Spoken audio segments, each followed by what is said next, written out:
เพราะว่ามื้อนี้แม่นมาถามน้องเพิ่นว่าบอนใดน้องสิเจาะน้ำแล้วก็เอาเครื่องเอาของมาให้น้องนำพี่น้องเอ้ยเพราะว่าทางอ้ายเพิ่นจ้าง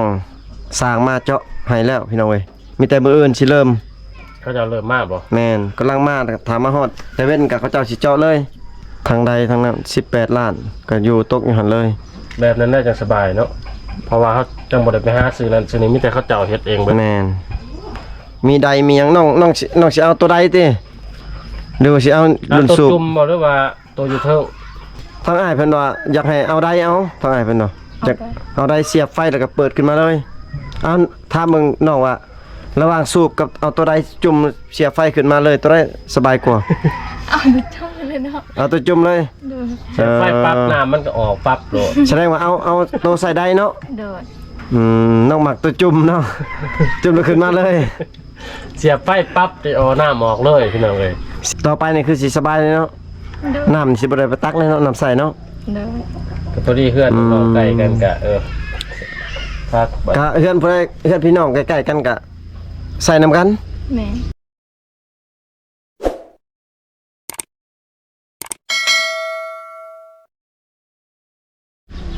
ทักทายสบายดีพ่อแม่พี่น้อง FC ฝั่งลาวฝั่งไทยพี่น้องเอ้ย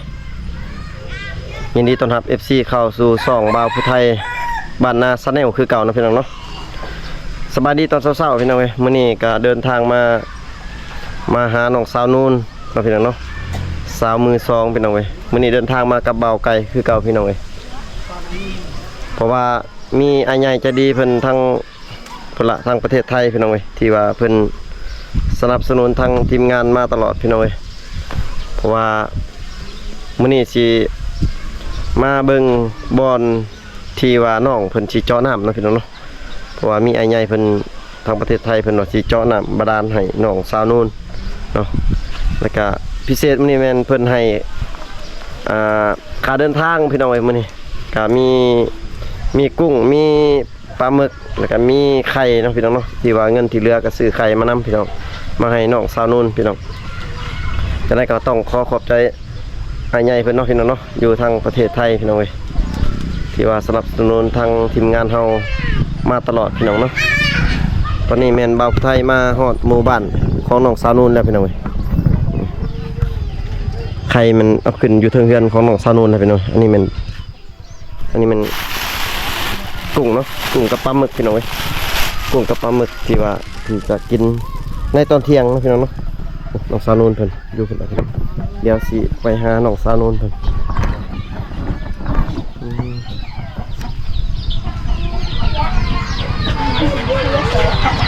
พี่รอแท้บอกไงสวัสดีเด้อพี่น้องนั่งพักผ่อนก่อนฮอดอากาศฮอดเนาะเปิดเดินทางมาก็โอ้ภาษีฮอดเนาะไกลเส้นทางก็ยากเนาะถือไข่มาเมื่อเช้านี่เกือบแตกพี่น้องเว้ยไข่ยังแตกไข่ข้นบ่ได้ไข่ไก่ไข่ข้นนี่บ่แตกดอกโอ้น้องสาวนูนเป็นนางสวัสดีน้องนูนสวัสดีใส่เลยหมูน้องคือว่าเนาะไปนำบ่เห็นยังบ่ทันมายังมาแต่ใช่ก็ไปใช้ไปให้บ่ล่ะไปลิ้นเพิ่นมือนะพี่น้องเว้ยเดี๋ยวสิให้น้องเพิ่นพาขึ้นอยู่เทิงเฮือนเนาะแล้วก็สิถามน้องเกี่ยวกับเพิ่นสิเจาะน้ำเจาะหยังนั่นแหละพี่น้องเอ้ยพี่น้องเอ้ยงามเนาะงามนับมือนับงามเป็นพิเศษพี่น้องเอ้ยสบายดีน้องสบายดีไงสบายดีเพิ่นฮู้ว่าทางทีมงานเฮาสิมาแต่งตัวงามพี่น้องเพื่อให้พ่อแม่พี่น้องได้เบิ่งได้ชมนำกันพี่น้องบ่าวไทยแชทบอกแล้วที่แต่คืนนี้ว่าสิมาหานะบ่เราส่งบอกบ่บอกดังๆนี่เด้อยัน FC เพิ่นบ่ได้ยินผู้สมัยจากงอกๆนั่นบอกดังๆโลดเพราะว่าเพิ่นว่าโอ้ยน้องนู่นเว้าคอยเลยว่าจนบ่อยากได้ยินเพิ่นว่าแบบเกรงใจบ่เพิ่นว่านะแบบนั้นน้องแบบเกรงใจนะแม่นคันว่าเสียงดังพวกก็ย่านว่าเจ้าสิว่าหายให้ทีมงานปกติน้องเพิ่นเว้าอยู่ในนอกกล้องก็เว้าดังอยู่เนาะแต่ว่าอยู่ในกล้องนี่เพิ่นบอกค่อยๆพี่น้องเว้ยมาเติมใส่มื้อนี้อยู่เฮือนกับไผมื้อนี้เฮือนกับพ่อกับแม่พ่อแม่ครบไปเลย คือบ่เห็นอ้ายน้องไปใช่ เอาคนไปเรียก เมื่อละ เนี่ย อ๋อ อืม บ่มีรถจักรใส่ได้บัดนี้เนาะ แหวน รถจักรอันบ่มีได้อยู่เฮือนเดี๋ยวนี้เนาะ บ่มี อืม มีแต่ยางอย่างเดียวบัดนี้พี่น้องเอ้ย เพราะว่าตะกี้มันอ้ายเพิ่นมาแต่เวียกก็ได้ขี่รถจักรอ้ายพี่น้องเอ้ยแต่ว่า ดีนำกัน อ้ายเพิ่นกลับก็บ่มีรถจักรสิขี่เพิ่นว่า อืม บัดเวลาสิไปซื้อเครื่องได้ซะ หายืมน้องเขา ยืมรถเขาเจ้า นี่ ใส่น้ำมัน แหวน อืม น้องไปแก้วเองบ่หรือว่ามีคนไปแก้เครื่องให้ แก่เอาเอง เออสมควรเนาะมองไทยเนาะ แม่มื้อนี้มามื้อนี้ก็มีเครื่องแล้วก็มีแนวกินให้น้องเนาะบอกกันเนาะพิเศษทางอ้ายใหญ่เพิ่น แม่น เนาะ พี่น้องเอ้ย สนับสนุนทางทีมงานเฮาก็มีแนวอยู่แนวกินแล้วก็ไข่แน่พี่น้องเอ้ย มีใคร ใคร แหน่ มีไข่แล้วก็มีปลาหมึกมีกุ้งพี่น้องเอ้ยเพิ่นซื้อมาให้ พอได้กินตอนเที่ยงพี่น้องเอ้ยมันว่าแน่ได้ให้น้องกินบ่หรือว่าซุ่มกินกับน้องมาซุ่มกันบ่ มากินนี่แหละเพิ่นว่าให้มาเฮ็ดกินสู่น้องๆเพิ่นกิน ยานว่าให้แต่น้องๆกิน อืม เอาเมื่อคืนได้ซั่นบ่ให้ ชื่อน้องเคยกินดุอยู่บ่กุ้งกับปลาหมึก บ่ บ่เคย แม่น พี่น้องเอ้ย อ้าวแต่เกิดมาเจอความไหนกินได้เถื่อ ได้ ให้พอว่า10เถื่อ 2-3เทื่อ 2-3เทื่อ เออ ปลา ประมาณ4เทื่อเลย อืมน้องนุ่นเพิ่นว่าประมาณ4เทื่อได้กินกุ้ง บาดกุ้งธรรมชาตินี่ได้กินตลอดได้เนาะ แม่น อืมก็ขอบอกขอบใจจากอ้ายเพิ่นที่ว่าซื้อแนวอยู่แนวกินแล้วก็ของฝากของต้อนให้น้องๆพี่น้องแล้วก็ทางทีมงานกินพี่น้อง อาหารเกิดอีกแล้วมื้อนี้เนาะ แม่นดีใจอยู่ที่เพิ่นซื้อให้ ดีใจ อืม เช็ดเมนูยังกินเนาะตามชุดน้องเคยเฮ็ดกิน เฮ็ด เห็นบ่เป็น เฮ็ดหยังกินเอาน้องซาบ่เป็น บ่ตามชุดน้องเคยกินใช่บ่อันนี้มาน่ะลวกบ่ อัน ล นี้ วก จำเจียว กุ้ง กุ้ง กุ้ง กุ้งกับปลาหมึก กุ้งปลาหมึกเฮ็ดอะไรกินเฮ็ดลาบกินบ่ ลาบเหนียวบ่ มีแต่ลวกจำแจ่วเนาะ แม่ ลวกจำแจ่ว อืม ไข่นี่ให้น้องสาวซาแตะหนึงเด้อ เดิน น้องก็กินได้อยู่ติ กินได้ กินได้เนาะ หน่วยใหญ่บ่ไข่น่ะ บ่น้องข้าน้องโนดหน่วยน้อยหรือหน่วยใหญ่ใหญ่ ให้น้องซามันเอาแต่นึงนี่เมื่อกินประมาณอืม จักแต่บ่ใช่จักแต่ หาแต่ พอดีแล้วแบ่งให้น้องสาวซ่าแต่หนึ บัด ง บัดเมื่อแล้วก็จังแบ่งกันอืม มีแต่หน่วยใหญ่ พอไอ้ายเลือกเอาตัวหน่วยใหญ่ๆได้มาให้พอไอ้ายมักไอ้ายฮู้แล้วว่าเนาะสิน้องมักหน่วยใหญ่ ขนาดตั้มเขามื้อนั้นก็ยังอยากได้สากใหญ่ๆพี่น้องเอ้ย ๆสิน้องตับเข้าเนาะสิน้องว่ามักอันสากใหญ่ๆเพิ่นน่ะเอ้าก็เลยจัดอันหน่วยใหญ่ๆเลือกให้เพิ่นพี่น้องเว้ยอืม คันชดว่ากินเนี่ยในจักเดือนโอ้ในจักอาทิตย์ชุดน้องกินไข่แต่หนึงเนี่ยเอา โอ้ยบ่พอทิศเลยกินเช้าเลย กินเช้าแรง เช้าเที่ยงแรงเลย อืมเช้าเที่ยงแรง เพิ่มโปรตีนเนาะเว้าไทยเนาะ แม่น ทอดไข่ต้มไข่ก็โอ้แซ่บเพื่อกันได้พี่น้องเลยมีผักมีหยามาแกงใส่ ก็คือให้นี่นะให้เหนียวลงเท้า ในได้เรื่องน้ำมันสิเจาะอยู่บ่น้องว่าหั่นบ่น้อง แม่ อยู่ทางหลังพุ่นเนาะ แม่ โอ้ทางหลังเฮือนบ่ได้พี่น้องอยู่ทางพุ่นล่ะเพราะว่ามื้อนี้แม่นมาถามน้องเพิ่นว่าบ่อนใดน้องสิเจาะน้ำแล้วก็เอาเครื่องเอาของมาให้น้องนำพี่น้องเอ้ยเพราะว่าทางอ้ายเพิ่นจ้างสร้างมาเจาะให้แล้วพี่น้องเอ้ยมีแต่มื้ออื่นสิเริ่ม เขาจะเริ่มมากบ่ แม่นกำลังมาถามมาฮอดแต่เว้นกับเขาเจ้าสิเจาะเลยมื้ออื่น ก็สิบ่ร่นมาได้บ่ร่นบ่ ประมาณมื้อ2มื้อเนี่ยเขาเจ้าว่า น้ำเลิกอยู่บ่บ้านน้องเขาจอน่ะต่างว่าเคยจอประมาณจักแมตร3-40บ่ เพราะ บาง ว่า ช่วงมันไกลหวยนี่คือสิบ่เลิกปานใดเนาะบ่ได้เนาะ แม่นเห็นพอเพิ่นว่าเมื่อกี้นี่ประมาณ30เมตร เขาเจ้าเจาะ เอากินงาม แต่ เด้อ ค กัน น พี่ เจ น้อง าะ เอ้ย ธรรมดามันไงครับ 30เมตรก็ประมาณมื้อ2มื้อเนี่ยเนาะสาสุดพวกเพื่อใส่เสื้อหยังเนาะ ประมาณ2มื้อ ใส่ท่อใส่หยัง แสดงว่าคือเขาจ้างในจำนวนรวมนั่นแม่นเครื่องเขาเบิด แม่น ทั้งในทั้งโทนา ทางใดทางนั้น18ล้านก็อยู่ตกอยู่หั่นเลย แบบนั้นน่าจะสบายเนาะ เพราะว่าเขาจังบ่ได้ไปหาซื้อนั่นซื้อนี่มีแต่เขาเจ้าเฮ็ดเองเบิด แม่นมีใดมีหยังน้องสิเอาตัวใดติหรือว่าสิเอา เอา รุ่น ตัว สูบ จุ่มบ่หรือว่าตัวอยู่เทิง ต้องได้ทำพอเพิ่นก่อนนะ หืม อืม ทั้งอ้ายเพิ่นว่าอยากให้เอาใดเอาทั้งอ้ายเพิ่นเนาะอยากเอาใดเสียบไฟแล้วก็เปิดขึ้นมาเลยบ่ต้องสูบอีก น่ะดอกมันจังเห็นเลย บ่ต้องสูบเลย ก็ได้น้ำตัวนั้นแหละสบาย แม่นเอาถ้ามึงน้องว่า ระหว่างสูบกับเอาตัวใดจุ่มเสียบไฟขึ้นมาเลยตัวใดสบายกว่า เอาดูช่องเลยเนาะ เอาตัวจุ่มเลย ดู เสียบไฟปั๊บน้ำมันก็ออกปั๊บโลด แสดงว่าเอาตัวใส่ได้เนาะ โดด น้องหมักตัวจุ่มเนาะ จุ่มแล้วขึ้นมาเลย เสียบไฟปั๊บจะเอาน้ำออกเลยพี่น้องเลย เสียบไฟขึ้นมาก็น้ำก็ขึ้นออกเอาพี่โลด แต่คักแบบนั้นแหละยันว่าจะมาสูบอยู่กับ คือสิ เป็นง่ายได้อพี่น้องเลย ต่อไปนี่คือสิสบายเลยเนาะ โดด น้ำสิบ่ได้ไปตักเลยเนาะน้ำใส่เนาะ โดด กับตัวนี้เพื่อนเราใกล้กันกะพักแบบ ก็เฮือนเพื่อนพี่น้องใกล้ๆกันก็ใส่น้ำกัน แม่ แต่ว่าเวลาได้เพได้หยังก็ต้องได้แป้งน้ำกัน อืม ค่าไฟก็ต้องสายไฟ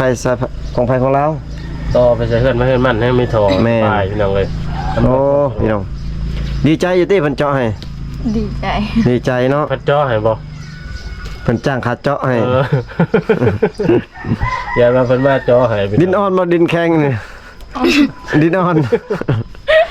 ดินอ่อนนี่คือสิง่ายอยู่เนาะถ้าดินแข็งนี่ยานเพิ่นเจาะบ่เข้าเพิ่นเนาะ จ้อบ่เขา เจาะหินดานนี่แฮงคักนะพี่น้องเอ้ย คือเพลงขึ้นมาแล้วเป็นแท่งบ่เขาเพลง ถ้าแทงบ่เข้านี่ดอนขึ้นเลยพี่น้อง มีแต่บัตรเข้ามาแล้วจะมาติดตามมื้อนี้เนาะบ่าวไทยเนาะ แม่นเพราะว่าถ้าสร้างมาเจาะนี่อ้ายเพิ่นให้ทางทีมงานมาติดตามนํเลย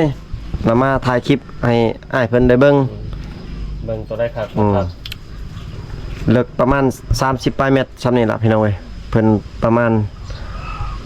ดีแท้จ้อเผื่อเนาะบ่าวไทยเนาะ แม่น จัก40 เจาะลึก จ้อลึก ๆให้ บางเทื่อย่าม ให้น้ำลาย หักย่ามนี้ก็คันถึงน้ำไว้ก็ถือว่าย่ามฝนนี่แฮงสบาย แม่น เพราะว่าปกติยามแรงมันสิจ่อหยางได้เพียงเลยน้ำมันสิแห้งเป็นบางบอนแต่ว่าขันว่าเพิ่นว่าตลอด30 เมตรนี่ก็สิโอเคอยู่ มีน้ำใส่ตลอดปี แต่ว่าคือสร้างเพิ่นมานี่ตัวอย่างว่าอยู่2มื้อนี่เพิ่นสินอนอยู่นี่เลยเด้ โดด เพิ่นนอนอยู่เฮือนนอนก็ได้ติ ได้ สร้าง2คนว่าเขาเจ้านอนอันนั้นนอนเผาเครื่องก็เด้ อืม คันว่ามันแล้วแล้วก็แล้วมื้อหนึงน่ะเขาเจ้าไปเลยอย่ามันบ่แล้วแล้วเขาเจ้าสินอน บ่ยากเราบ่นอนมันผูกปอกผูกเปรย์หรือเขาเจ้าเฮ็ด หมู่อันนั้น หรือ นี่นะเขา ห เรียก รือว่าสิมีบ่นอนเขาก็ต่างหากอาจจะโมโห เพราะจูนี่เขาจูเคลื่อนที่เด้เขาตอกเกียมมีบ่นอนอยู่แล้ว แต่ว่าเรื่องข้าว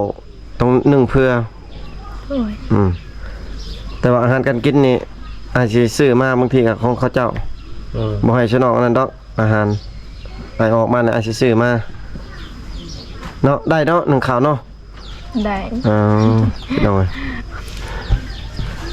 นี่ว่านอกสิออกอาหารอาจสิเอาข้าวมา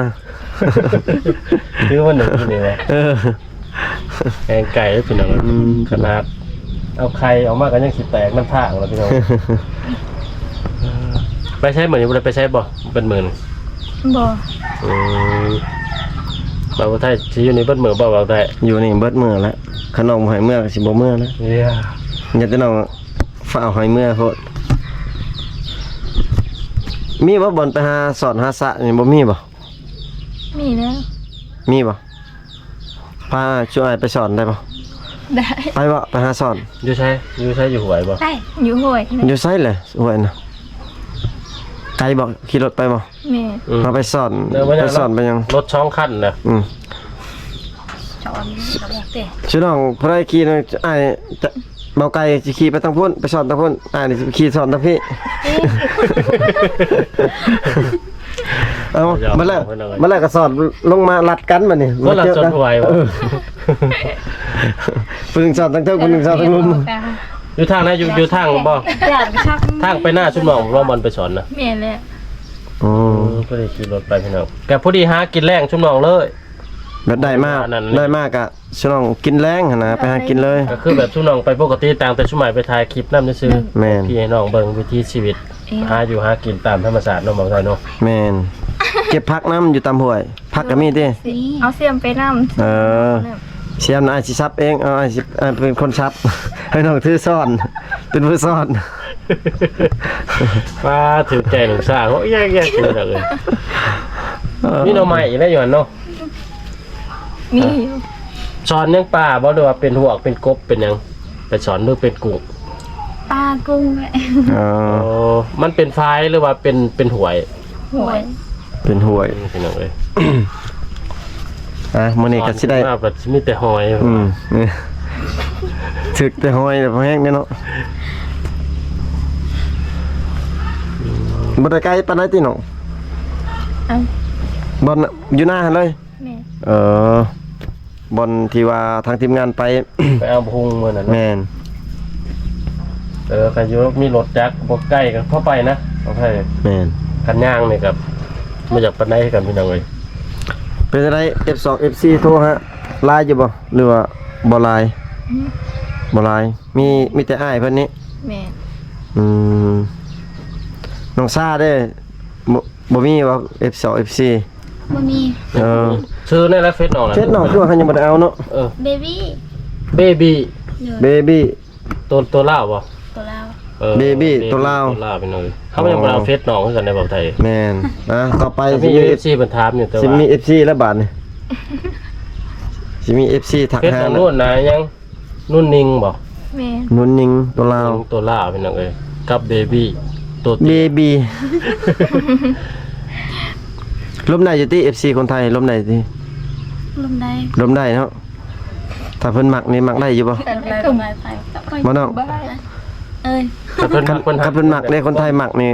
ล้มได้บ่ ลมได้ ล้มได้เนาะตัว ใครอยู่สันน้องบ่าวไทยเนาะ แม่นแต่ว่าว่าวไทยบ่ได้เป็นเด้เป็นอยู่บ่ ผู้ไทยไม่ครบ พูดไทยไม่ครบ แต่ว่า เข้าใจอยู่เนาะ เข้าใจเพิ่นเว้าเนาะ โดยเข้าใจ กันน้องว่าไทยได้ก็เว้านำเพิ่นนั่นแหละอยู่ไทยเป็นอยู่นวลมาก จะผู้ไทยไม่ครบสั่นไปขอบ ก็ถือว่าน้องก็ว่าล่มได้อยู่พี่น้องเลยน้องซ่า แสดงว่ามักหักก็ได้เนาะถ้าว่ามีผู้ถูกใจพี่น้องเอ้ย คันล่มถือใจกันก็ก็ล่มแล้วแหล้วพอดีบางเทื่อเพิ่นช่วยเหลือซัพพอร์ตเนาะ แม่น ได้เพราะว่าเพิ่นใจดีอยู่ดอกทางผู้บ่าวฝั่งไทย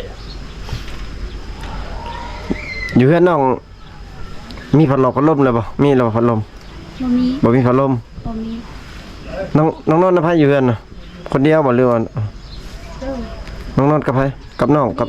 น้องคนเดียว ผู้เดียวมีห้องนอนบ่ มี น้องนอนอยู่ห้องเลย บ่ฮ้อนชัดบ่ ฮอนเลย ฮ้อน นุ่งแบบนี้บ่นอนน่ะใส่แค่แนว ยังบ่มีพัดลม บ่ ตู้เย็นได้มีแล้วบ่ตู้เย็นก็บ่มีพัดลมก็บ่มี บ่มี เสื้อนอนผ้าห่มนี่มีแล้วติ บ่มี ผ้าห่มเสื้อนอนก็บ่มี เครื่องนุ่งมีแต่ว่าบ่มี เครื่องนุ่งมีบ่ มีเครื่องนึง มีเครื่องนุ่งเนาะ เลย เอาความจริงได้นี่ ความจริง แต่ว่าเสื้อนอนนี่บ่มีดิเสื้อนอนนี่มีหรือว่ามันเก่า มีก็มีแต่เฮิงที่ตัวมันเก่ามันยังแบบว่า มีมันเก่าบ่หรือว่าเนี่ย แม่นี่แต่มันเก่า แต่อยากได้ตัวใหม่ โดย อยากได้เสื้อนอนตัวใหม่เนาะ คง ครับ ผมมีอาชีวะอยู่ว่านอนเนี่ยได้หันบ่มีเสือมีหมด กับพัดลมเพิ่นว่ายังบ่มีพัดลมเนาะ บ่มี ตู้เย็นพี่น้อง เพื่อนน้องอยู่จักคนสัตว์น้องฮะ หก เนาะ คันเพิ่นซื้อให้พัดลมนี่ก็เอาเนาะ เอา อืมพี่น้องเว้ยถ้า FC ท่านใดที่ว่าอยากสนับสนุนเนาะหรือว่าอยากคุยอยากล้มก็ได้พี่น้องเว้ย มื้อนี้เฮาสิเอาเฟซน้องไว้พี่น้อง แม่น มื้อก่อนลืมมาสิเอาไว้อยู่ ทักหาได้พี่น้องเว้ยเบบี้พี่น้องพี่น้องคักซื้อเพชรมันก็ได้พี่น้อง ภาษาไทยกับฮู้เบิดน้องว่าพี่น้องแต่ลองทัดคันดีแท้เพิ่นโทรกับส่งเสียงบ่หรือว่าคันเพิ่นเขียนมาในฮู้บ่ภาษาไทย เขียนบ่เป็น เขียนบ่เป็น ส่งเสียงกับโทรเนาะ โดย อืม พี่น้องเอ้ยตามนั่นแหละบ่น้องชะอยู่เพื่อนน้องน่ะเฮ็ดให้จักบอล สอง บอล1หรือ2 หนึ่ง บ่นึง กว้างบ่ กว้าง กว้างอยู่ ซ้ำใดซ้ำนี้บ่กว้าง เอ๊ะ เป็นเฮกตาร์คุณบอก ประมาณเฮกตาร์หนึงได้บ่เฮกตาร์หนึง เฮกตาร์ครึ่ง อืม คือกว้างเห็นเนาะ ได้ปีหนึงได้จักสอบ ปีหนึ่งได้จักสอบ ปีหนึงได้จักสอบ ปีหนึ่งได้จักสอบ อืม อ่า ปีหนึงได้จักสอบ ประมาณ ประมาณ20 สอบ ชาวสอบ จักคนละอยู่เฮือนน้อง 6บ่หรือ7 6คนพอกินบ่กลุ่มบ่แต่ละปี บ่กุม ได้ซื้อเนาะ ได้จักเดือนชาวสอบน่ะเอากันกินนี่ได้บ่6เดือน ได้ประมาณอยู่5-4 เดือนเนาะ 3-4เดือนเนาะ อืม ใกล้ไหนได้อดเขาหรือว่าไปรับจ้างหรือว่าไปซื้อเขากิน ไปรับจ้างแหละ รับจ้างมาแล้วได้เงินมาแล้วไปซื้อข้าว โดย อ๋อ อยู่ในส่วนไหนก็รับจ้างหยังจ้างพระลาบ่รวยใช่ อยู่สวนกล้วย สวนกล้วย ชนกล้วยอยู่ใช่อยู่ละลงนะ บริษัทดาวเรืองเนี่ย โอ้ แสดงว่าไกลเติบได้เนาะ โอ้คนละฝากเลยพี่น้องเอ้ย คิดว่าอยู่ยางพารานี่เขาบ่ได้อันนั้นบ่บ่มีเนาะ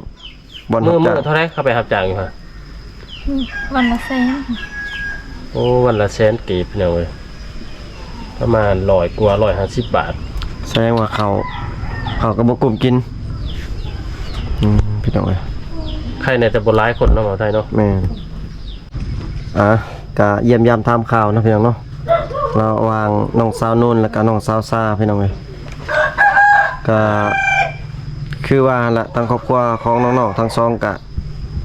ก็ยังขาดเคินอยู่พี่น้องเอ้ยเนาะก็ที่ดีใจที่ว่ามีอ้ายใหญ่เพิ่นเจาะน้ำแล้วก็ซื้อข้าวซื้อของมาให้น้องๆสาวนุ่นเพิ่นพี่น้องเอ้ย